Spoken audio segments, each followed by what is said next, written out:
Assalamualaikum warahmatullahi wabarakatuh. Kembali lagi bersama saya Ladisa Safa Mauri, NIM 19060100, jurusan Ilmu Ekonomi Fakultas Ekonomi Universitas Negeri Padang.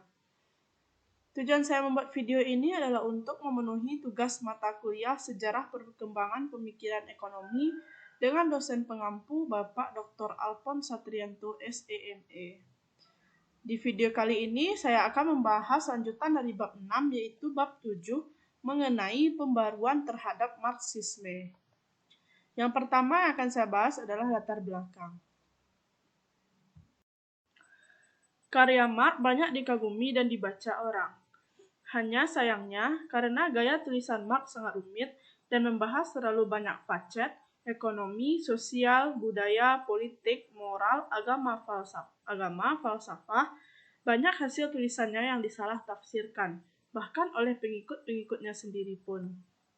Konon, karena tafsiran tentang pemikiran Marx banyak yang dilakukan secara keliru, Marx sendiri pernah mengatakan, "Dari apa yang saya ketahui, saya bukan Marxis." Ini sekaligus merupakan peringatan bagi para pembaca agar lebih hati-hati dalam membaca tentang teori-teori Marx yang oleh berbagai pihak sering disalah tafsirkan. Di lain pihak, harus diakui bahwa tidak semua tulisan Marx didasarkan atas argumentasi yang kokoh. Untuk kelemahan-kelemahan tersebut, oleh para pengikutnya, ajaran Marx banyak yang dimodifikasi atau diperbarui. Pada kuartal pertama abad ke-20, pemikiran-pemikiran Marx dan Engels dimodifikasi oleh Lenin. Marx meramal kapitalisme jatuh dan digantikan oleh sosialisme di negara kapitalis paling maju.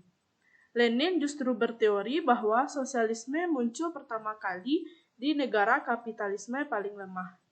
Dengan teori di atas, Lenin mempunyai cukup alasan untuk melakukan revolusi di Rusia yang dikenal dengan revolusi Bolshevik pada tahun 1917. Pembaharuan terhadap pemikiran-pemikiran Marx terus dilakukan. Pada tahun 30-an, Leng dan Lerner mengembangkan teori sosialisme pasar yang didasarkan pada manajemen industri dan terdesentralisasi dan penggunaan penetapan harga ditetapkan secara trial dan error oleh suatu badan perencana. Pada tahun 50-an hingga tahun 70-an, model sosialisme pasar Leng-Lerner dikembangkan lagi menjadi sosialisme yang dikelola kaum pekerja. Model ini dikembangkan di Yugoslavia dan Hongaria. Sementara itu, pada periode yang sama di Soviet berkembang aliran ortodoks baru yang percaya bahwa kapitalisme akan hancur secara perlahan-lahan sebagai dampak dari krisis dialami secara umum. Keyakinan kaum komunis ortodoks baru di Soviet bahwa negara-negara kapitalis dengan sendirinya akan hancur, sedangkan negara-negara komunis akan berjaya. Buyar, kenyataan menunjukkan justru negara-negara komunislah yang banyak ditimpa masalah, sedangkan negara-negara kapitalis justru makin berkembang. Kenyataan ini menyebabkan populernya sosialisme pasar Uni Soviet tahun 80-an saat elemen-elemen pasar mulai diakui, tetapi pemikiran-pemikiran Marx belum ditinggalkan. Kemudian pada tahun 90-an datanglah masa kehancuran bagi negara-negara sosialis atau komunisme. Pada masa itu, Soviet di bawah Mikhail Gorbachev melancarkan Glasnost dan Perestroika yang secara langsung maupun tidak langsung berarti ditinggalkannya pemikiran-pemikiran Marx, Engels, serta Lenin. Dari uraian-uraian di atas, jelas bahwa semua pemikiran tentang sosialis, komunis, berasal dari pemikiran-pemikiran Marx. Pemikiran Marx ini dalam bekerja selalu berkolaborasi dengan Engels. Oleh pengikut, murid-murid, atau pengagumnya, pemikiran-pemikiran Marx Engels tersebut selalu diperbarui dan dilakukan modifikasi. Walaupun sudah banyak mengalami perubahan dan perbaikan, sosialisme atau komunisme tidak pernah mencapai kejayaan sebagaimana diramalkan Marx. Pada tahun 90-an, satu persatu negara sosialis atau komunis bertumbangan. Yang kedua, yaitu kita masuk kepada Leninisme. Vladimir Ilyich Lenin adalah bapak revolusi Rusia. Karya tulisnya cukup banyak. Dua karya tulis Lenin yang sangat penting adalah The Development of Capitalism in Russia dan Imperialism, The Highest State of Capitalism. 1. Kapitalisme, monopoli, dan imperialisme. Sebagai pengagum Marx, Lenin banyak mempelajari karya-karya Marx. Karya-karya Marx tersebut kemudian dimodifikasinya untuk membangun masyarakat sosialis di Rusia. Yang paling diminatinya adalah tentang tahapan terakhir kapitalisme, yang disebutnya sebagai kapitalisme monopoli. Dan yang paling diminati yang kedua ialah imperialisme. Tulisannya tentang imperialisme disesuaikan dengan ambisinya untuk memimpin revolusi di Rusia. Menurut Lenin, kapitalisme pada tahap akhir akan mengarah ke monopoli. Negara kapitalis monopoli didominasi oleh perusahaan-perusahaan raksasa, kartel, dan monopoli. Sebagian besar di antaranya beroperasi atas basis internasional. Bangkitnya monopoli sebagai organisasi ekonomi dominan merupakan pertanda bagi tahap akhir kapitalisme. Lenin menguraikan beberapa karakteristik kapitalisme monopoli sebagai berikut. A. Konsentrasi produksi di tangan industri yang semakin sedikit jumlahnya. B. Merger atau penggabungan finansial dan kapitalis industri, sewaktu bank-bank dan lembaga finansial semakin menguasai kontrol atas alokasi sumber-sumber modal. C. Bangkitnya ekspor kapital dan bukannya komoditas sebagai bentuk utama pertukaran internasional. D. Pembagian dunia ke dalam lingkup ekonomi dipengaruhi dan dikontrol oleh kapitalisme monopoli. E. Pembagian lebih lanjut atau subdivisi ke dalam lingkungan politik yang dipengaruhi oleh pemerintahan negara-negara kapitalis mapan. 2. Teori pembangunan yang tak imbang. Teori pembangunan tak imbang adalah batu loncatan analisis Lenin tentang lokus atau tempat kejadian revolusi proletariat. Menurut Lenin, pertumbuhan di setiap negara tidak sama, termasuk di negara-negara kapitalis. Negara-negara kapitalis baru seperti Amerika Serikat akan mengalami pertumbuhan yang sangat tinggi. Sementara itu, negara-negara kapitalis lama seperti Prancis akan mengalami pertumbuhan yang semakin melemah. Namun, negara-negara yang baru muncul ini sulit memperoleh sumber daya dari negara-negara jajahan yang sudah lama dikuasai oleh kapitalis monopoli negara manapun. Menurut Lenin, hukum tentang pembangunan tak imbang menjamin kompetisi dan konflik global di antara negara-negara imperialis sewaktu mereka berebut kontrol atas sumber-sumber dan pasar negara-negara jajahan. Konflik militer dan peperangan akan memperlemah kekuatan negara-negara imperialis. Melemahnya negara-negara imperialis akan mendorong masyarakat di negara-negara jajahan bangkit melawan negara agresor kapitalis tadi. Upaya untuk menumbangkan negara agresor kemungkinan besar akan terjadi di negara imperialis yang paling lemah. Hal itu dikarenakan di sanalah kontradiksi dan konflik paling intens. Dengan demikian, revolusi proletariat pertama menurut Lenin bukanlah terjadi di Amerika Serikat, Jerman, atau Inggris, sebagaimana diramal oleh Marx, melainkan di Rusia, negara terlemah di antara rantaian negara kapitalis yang ada. Berdasarkan argumentasi di atas, Lenin kemudian melancarkan revolusi Bolshevik tahun 1917 di Rusia dan berhasil mendirikan negara sosialis atau komunis pertama di dunia. Lenin juga pendiri Partai Komunis pertama di dunia, yaitu Partai Bolshevik atau Partai Komunis Rusia. Di bawah Lenin, Rusia kemudian menjadi Uni Soviet adalah negara pertama yang melaksanakan pembangunan melalui perencanaan terpusat. Kita masuk kepada yang C, yaitu revisionisme. Sebagaimana diketahui, pemikiran-pemikiran sosialis sesudah Marx dan Engels berfokus pada dua tema. Tema pertama ialah tentang kemungkinan alokasi sumber daya yang efisien dalam suatu perekonomian sosialis pasar. Tema kedua adalah kemungkinan perubahan kapitalisme menjadi sosialisme tanpa melalui revolusi kekerasan. Pakar-pakar sosialis yang menganggap kejatuhan kapitalisme tidak harus melalui revolusi kekerasan. Inilah yang diklasifikasikan sebagai aliran pemikir revisionis. Karena pemikir-pemikir mereka berbeda dan ada definiasinya dengan Marxisme, mereka kadang-kadang juga disebut sebagai divisionis. Gerakan revisionis sebetulnya sudah dimulai di Jerman sesudah meninggalnya Friedrich Engels tahun 1895. Sesuai nama yang diberikan pada mereka, tujuan gerakan revisionis adalah untuk merevisi pemikiran-pemikiran Marx dan Engels yang meramal bahwa kapitalisme akan dijatuhkan melalui suatu revolusi yang dilancarkan oleh kaum proletar. Kejatuhan kapitalis seperti ini tidak diinginkan oleh kaum revisionis. Mereka setuju bahwa kapitalisme digantikan dengan sosialisme, tetapi langkah revolusi proletar sebaiknya dihindari. Untuk memperbaiki kondisi sosial ekonomi masyarakat, terutama kaum buruh di negara-negara kapitalis, sebaiknya dilakukan dengan menegakkan demokrasi.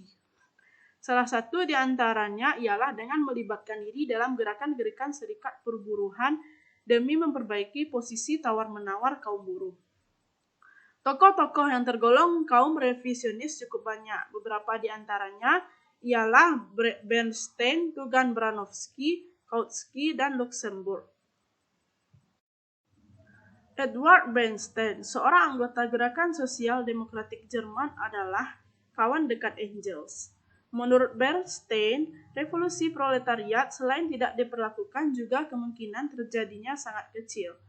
Dengan melibatkan diri dalam gerakan-gerakan serikat perburuhan, kondisi kaum buruh akan membaik. Dengan membaiknya kondisi kaum buruh, konflik antara kapitalis kaum buruh akan lemah. Kaum buruh yang tingkat kesejahteraannya membaik tidak mempunyai alasan untuk melakukan revolusi untuk menjatuhkan kapitalis.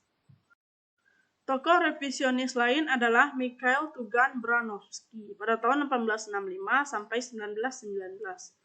Tugan Baranovsky dengan tegas berani mengatakan bahwa teori Marx tentang krisis dan kejatuhan kapitalisme keliru. Menurut Tugan Baranovsky, teori Marx tentang kecenderungan penurunan tingkat laba tidak kuat. Di samping itu, ia melihat bahwa kelebihan produksi dan kekurangan konsumsi tidak akan menjadi masalah serius di negara-negara kapitalis maju. Oleh karena itu, ia percaya kapitalisme bisa saja berkembang tanpa batas. Sekarang, bagaimana caranya mengatasi dampak negatif yang ditimbulkan kapitalisme? Menurut Tugan Baranovsky, suatu kelompok masyarakat tidak akan pernah mendapatkan sosialisme sebagai hadiah buta dari kekuatan-kekuatan elementer ekonomi begitu saja. Sebaliknya, masyarakat tersebut harus bekerja pelan-pelan melalui tahap demi tahap yang terencana bagi pengadopsian sosialisme tanpa melalui jalan revolusi kekerasan. Karl Kautsky pada awalnya adalah pengikut Marxisme ortodoks. Kenyataannya, Kautsky yang melakukan serangan balik pertama atas revisi Bernstein tentang teori-teori Marx. Lebih lanjut, tahun 1902, ia memformulasikan pandangannya bahwa suatu depresi yang kronis akan mendorong kaum pekerja memilih alternatif sosialisme dan bahwa revolusi sosial tidak akan menghentikan antagonisme kelas-kelas masyarakat. Namun itu dulu. Pada pertengahan tahun 30-an, Kautsky ikut bergabung dengan kaum revisionis dan ikut merevisi pemikiran-pemikiran Marx. Selanjutnya yang D yaitu aliran kiri baru.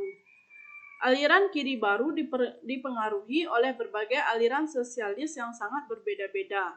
Mulai dari pendiri Marxisme ortodoks, Marx, Engels, dan Lenin, hingga kaum radikal yang sering melakukan kritik terhadap kapitalisme.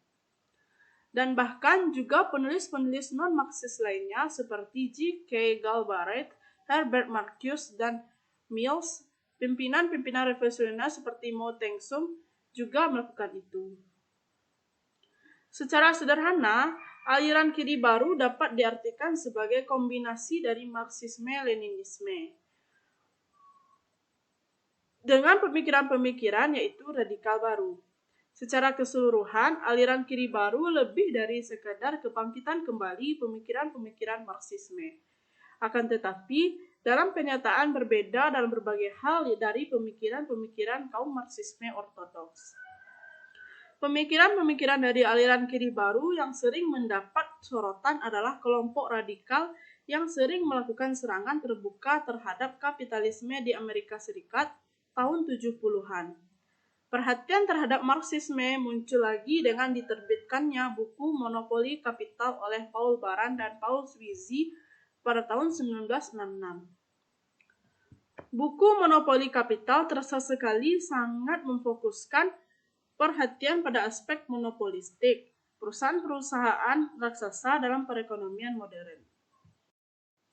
Sebelum menulis Monopoli Kapital, Paul Baran yang menjadi profesor ekonomi pada Stanford University telah menerbitkan bukunya yang lain, The Political Economy. Buku tersebut telah membuat Baran dikenal sebagai kontributor bagi teori ekonomi Marxis. Teman dekat Baran, yaitu Paul Sweezy, mengajar di Harvard University dari 1934 hingga 1942. Tahun 1942, ia menerbitkan The Theory of Capitalist Movement.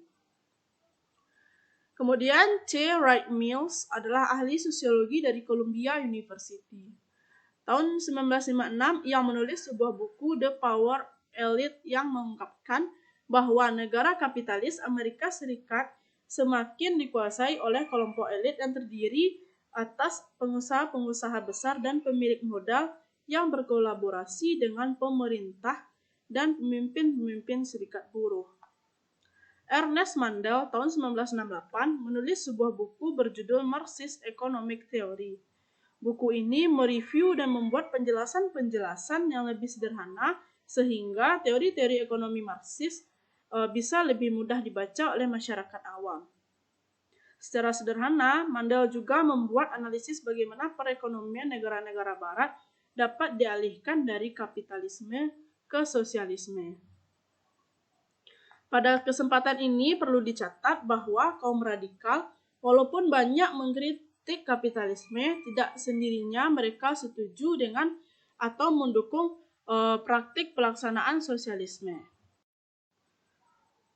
Sebaliknya, mereka justru tidak setuju dengan metode perencanaan terpusat yang dilakukan Uni Soviet tersebut. Kaum radikal pada umumnya lebih cenderung menyukai gagasan desentralisasi administrasi dan sosialisme pasar. Dengan demikian, menganggap bahwa sistem manajemen pekerja yang dikembangkan di Yugoslavia lebih ideal. Orientasi perencanaan pasar yang diterapkan di Hungaria pada tahun 60-an lebih memberi perhatian pada keinginan konsumen. Selain itu, sinyal-sinyal diberikan kepada perencana lewat keputusan-keputusan pembelian juga lebih diminati kaum radikal tersebut. 1. Setuju tidak setuju. Kaum kiri baru dan Marxis ortodoks sama-sama setuju bahwa sistem kapitalis tidak harmonis dan karenanya ditransformasikan menjadi suatu masyarakat sosialis baru. Masyarakat kapitalis sudah korup dan tidak bisa diselamatkan lewat reformasi sosial. Kaum kiri baru dan kubu Leninis sama-sama tidak tertarik dengan reformasi sosial. Mereka berbeda pendapat dengan kaum revisionis yang merasa reformasi sosial akan menyingkirkan keinginan untuk melakukan revolusi. Perbedaan yang paling mencolok antara kaum kiri baru dengan Marxisme ortodoks adalah tentang tidak terelakkannya sosialisme. Kaum kiri baru setuju dengan kaum revisionis bahwa kejatuhan kapitalisme bukan tak terelakkan.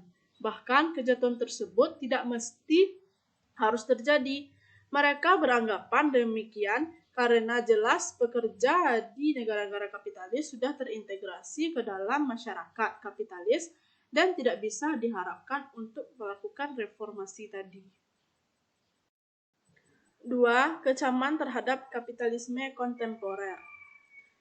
Yang paling tidak mereka sukai dari kapitalisme adalah tidak seimbangnya distribusi kekuatan ekonomi dan politik dalam masyarakat kapitalis. Bagi kaum kiri baru, terdapat hubungan sangat erat antara status ekonomi dengan kekuatan-kekuatan politik. Jika pendapatan tidak merata distribusinya, kekuatan politik juga tidak merata. Konflik kelas-kelas masyarakat harus dipandang sebagai konflik atas distribusi kekuatan politik. Kontrol kekuatan politik oleh kapitalis monopolis juga mempunyai konsekuensi penting bagi perekonomian dunia. Kemakmuran negara-negara kaya tergantung pada kekuatan militer dan eksploitasi yang mereka lakukan terhadap negara-negara yang kaya sumber daya alam tetapi terbelakang. Kalau pengeluaran untuk militer ditingkatkan, permintaan agregat tidak akan cukup untuk mempertahankan tingkat permintaan real saat ini. Dengan demikian, tanpa eksploitasi sumber daya dan kaum pekerja di negara-negara terbelakang, maka kemakmuran negara-negara kapitalis tidak dapat dipertahankan. Dari uraian di atas, cukup jelas bahwa pemikiran-pemikiran kaum kiri baru tentang imperialisme searah dengan pemikiran Leninis, bahwa kesejahteraan negara-negara kaya tergantung atas eksploitasi terhadap negara-negara terbelakang. Mereka juga sependapat bahwa kaum buruh di negara-negara kapitalis semakin korup. Perbedaan di antara kedua aliran tersebut ialah kalau kaum kiri baru percaya bahwa imperialis baru dilaksanakan oleh perusahaan-perusahaan multinasional. Sementara itu, kaum Leninis percaya hal tersebut dilakukan oleh negara. Yang terakhir, yang tiga, yaitu alienasi dan kualitas hidup. Sumber utama alienasi ini adalah karena para buruh dipisahkan dari kontrol atas pekerjaan mereka. Kontrol tersebut dipegang oleh mereka yang mengontrol kapital dan teknologi. Para pekerja diisolasikan dari pengambilan keputusan. Mereka dipaksa bekerja dalam lingkungan kerja yang telah terdepersonalisasi. Melalui sistem kerja ban berjalan. Lebih jauh, kebebasan memilih di pasar tenaga kerja dibatasi oleh stratifikasi sosial. Jasa tenaga kerja wanita, juga kaum minoritas dihargai lebih rendah. Kepincangan seperti ini mempunyai kecenderungan untuk berlangsung dari generasi ke generasi. Walaupun kecaman kaum kiri baru terhadap kapitalisme cukup banyak, perlu dicatat bahwa mereka tidak memberi semacam cetak biru atau acuan yang jelas tentang suatu masyarakat ideal. Yang mereka tawarkan hanya beberapa acuan referensi untuk desentralisasi dan penggunaan moral lebih banyak daripada insentif ekonomi. Demikian video kali ini. Terima kasih sudah menonton. Assalamualaikum warahmatullahi wabarakatuh.